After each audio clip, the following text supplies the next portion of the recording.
Éphèse. Hein. Ah oui, c'est joli. Hein. C'était une ville importante à l'époque, 300 000 habitants, mégapole à l'époque, un port aussi important. Aujourd'hui, la mer n'arrive plus là, mais à l'époque, la mer arrivait jusque-là. Ouais, et puis toutes les colonnes, là. Ah oui, T'as vu des belles choses, hein? Tout à fait. Tiens, j'avance encore dans les photos. Ouais. Ah tiens, ça, par exemple, est-ce que tu sais ce que c'est, ce pied sur une dalle? Pour montrer un médecin des pieds? Je sais pas. Non. Alors, je vais te dire, c'est un panneau indicateur pour une maison close.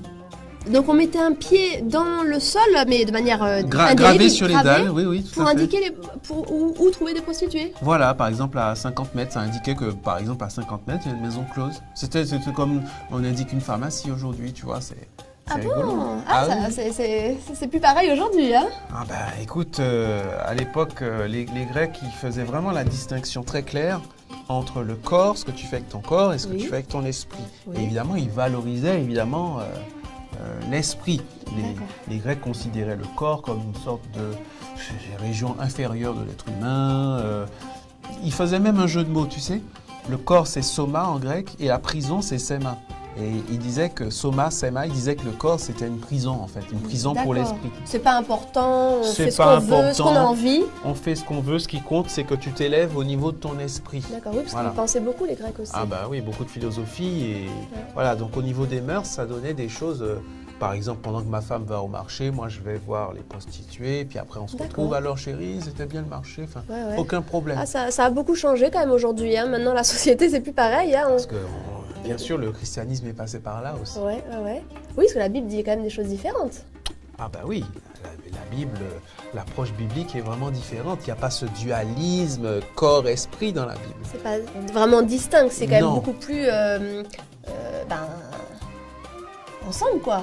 Tout à fait. L'homme est un tout indissociable, c'est ce que la Bible dit. Et ce que je fais avec mon corps n'est pas à appréhender de manière différente de ce que je professe dans mon esprit, au fond de mon âme. Enfin, tout ça va ensemble. D'ailleurs, c'est Paul qui dit votre corps est le temple du Saint-Esprit Absolument. et de ne pas faire n'importe quoi avec. Parce Absolument. qu'en fait, l'idée, mais moi, ce que j'ai appris aussi en cours, que malgré tout, notre esprit influence notre corps influence notre esprit dans tous les domaines, pas que sexuel. Et puis tout ça, c'est ce que tu es en tant qu'individu. Tu vois, c'est pas des petits tiroirs. Tout ça, c'est ce que tu es toi, ce que tu fais avec ton corps, ton esprit, peu importe. C'est ce que tu es toi. Tu peux pas. C'est pas étanche. C'est pas des compartiments étanches, tu vois. D'accord, oui. Et en Bah plus, oui, ça paraît assez logique. mais oui. Et c'est d'autant plus vrai en plus que, eh bien, la sexualité humaine n'a rien à voir, par exemple, avec la sexualité animale, parce que certains pourraient penser qu'il y a une partie élevée en nous, si tu veux, et puis il y a une partie animale, tu vois, entre guillemets, hein, animale. Mais non, la sexualité humaine n'a rien à voir avec la sexualité animale. Parce que l'homme, on a tendance à l'oublier, mais l'homme est un être de désir, pas d'instinct. De conscience aussi. De conscience, de désir, et non pas d'instinct comme les animaux. Donc l'homme, par exemple, il faudrait plutôt parler de pulsion, de désir, il faudrait parler de désir, de volupté. Tout ça, c'est la même chose, plutôt que d'instinct, tu vois. Tu comprends? Oui, donc en fait, tu es en train de dire que... en fait, on ne fait pas ce qu'on veut comme ça, sans conséquence. C'est-à-dire, même pour la sexualité, il y a aussi toute une réflexion à avoir, tout quelque chose à choisir. Ce que je veux dire, c'est que on pourrait être tenté de comparer la sexualité humaine à celle des animaux, mais ce n'est pas du tout le cas. Je prends un exemple.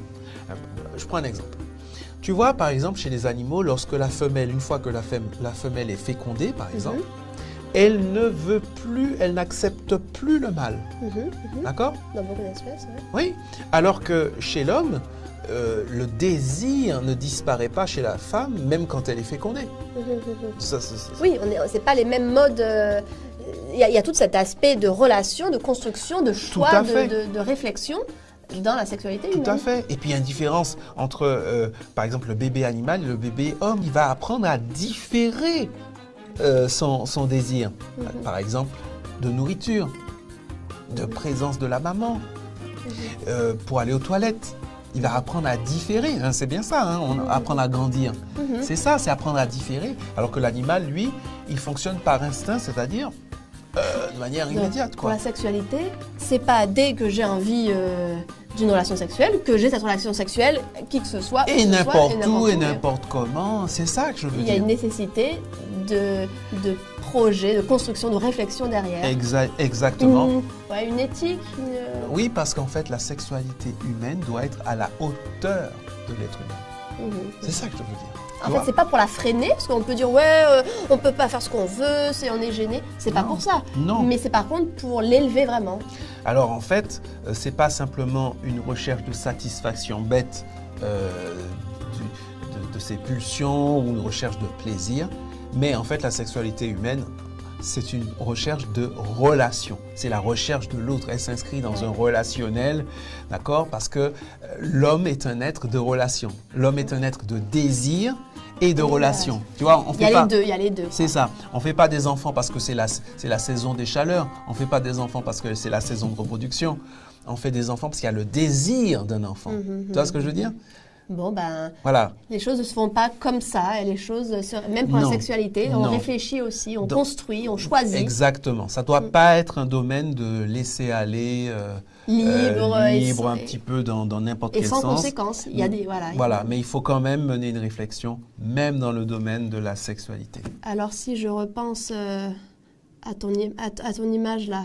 Ah, le pas, le pas sur le pavé là, à Éphèse. Alors, il faut bien faire attention où nos pas nous mènent. Ah, ça c'est bien trouvé ça. Effectivement, faire attention à où nos pas nous mènent, même dans le domaine de la sexualité.